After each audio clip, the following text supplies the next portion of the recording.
बिस्मिल्लाहिर्रहमानिर्रहीम अस्सलाम वालेकुम। आज की इस वीडियो में मैं आपको सुनाने जा रहा हूँ नमाज की इब्तिदा का वाक़या। तो चलिए वीडियो शुरू करते हैं। वीडियो शुरू करने से पहले इस वीडियो को लाइक कर दें, चैनल को सब्सक्राइब कर दें और बेल आइकन को लाजमी से दबा दें। उन्वान नमाज की इब्तिदा। हुज़ूर अक़दस सल्लल्लाहु अलैहि वसल्लम ने महराज के दौरान जहन्नम के दरोगा मालिक को देखा। वो इंतहाई सख्त तबीयत का फरिश्ता है। उसका चेहरे पर गुस्सा और गज़ब रहता है।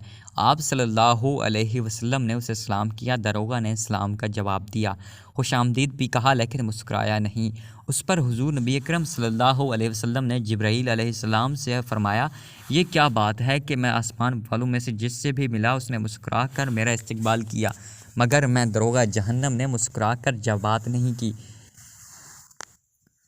उस पर जिब्राईल अलैहिस्सलाम ने कहा, यह जहन्नम का दरोगा है, जब से पैदा हुआ है आज तक कभी नहीं हंसा। अगर ये हंस सकता तो सिर्फ आप ही के लिए हंसता।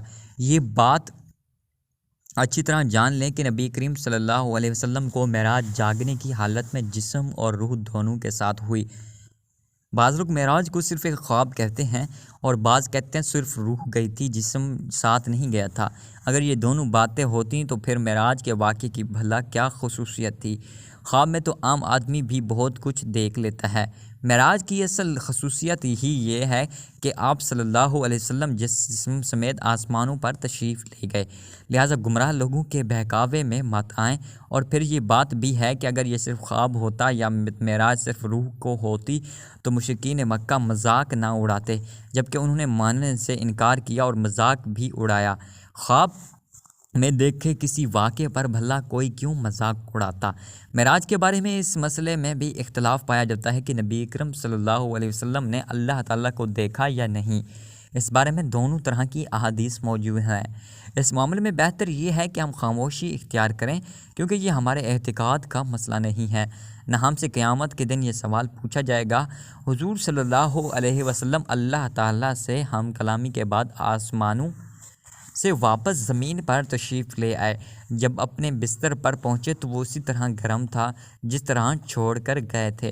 यानी मेराज का ये अजीब वाक़या और इतना तवील सफ़र सिर्फ़ एक लम्हे में पूरा हो गया। यूँ समझें कि अल्लाह ताला ने उस दौरान कायनात के वक्त की रफ्तार को रोक दिया, जिसके बायस ये मौजज़ा निहायत थोड़े वक्त में मुकम्मल हो गया।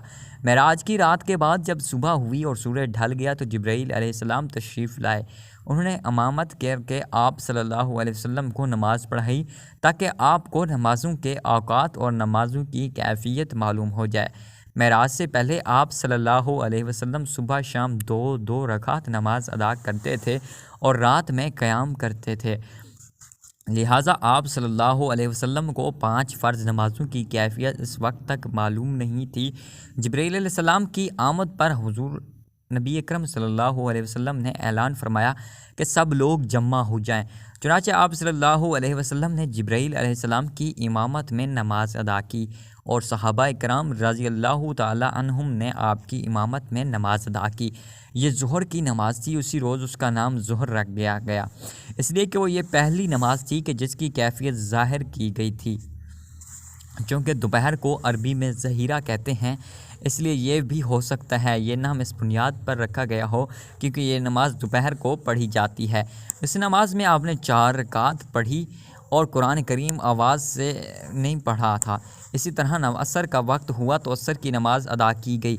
सूरज ग़ुरूब हुआ तो मगरिब की नमाज़ पढ़ी गई। यह 3 रकात की नमाज़ थी। इसमें पहली 2 रकातों में आवाज़ से क़िरात की गई, आखिरी रकात में क़िरात बुलंद आवाज़ से नहीं की गई। इसी तरह मैं भी आज ज़ुहर और असर की नमाज़ हज़रत जिब्रील अलैहिस्सलाम आ गए थे।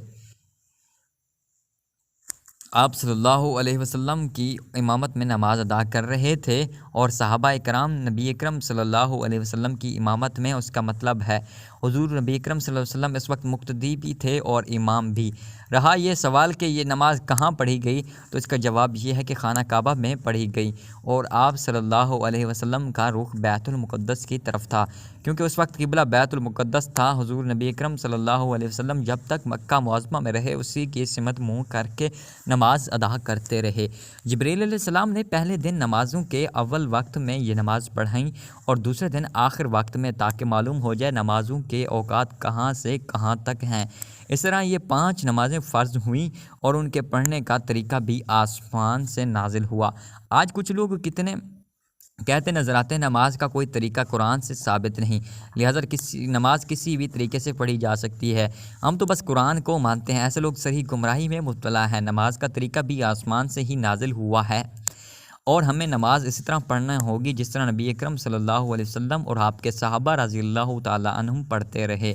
ये भी साबित हो गया कि फ़र्ज़ नमाज़ें 5 हैं। हदीस के मुनकिर 5 नमाज़ों का इनकार करते हैं, वो सिर्फ़ 3 फ़र्ज़ नमाज़ों के कायल हैं। लोगों को धोखा देने के लिए वो कहते हैं कि कुरान करीम मजीद में सिर्फ़ 3 नमाज़ों का ज़िक्र आया है।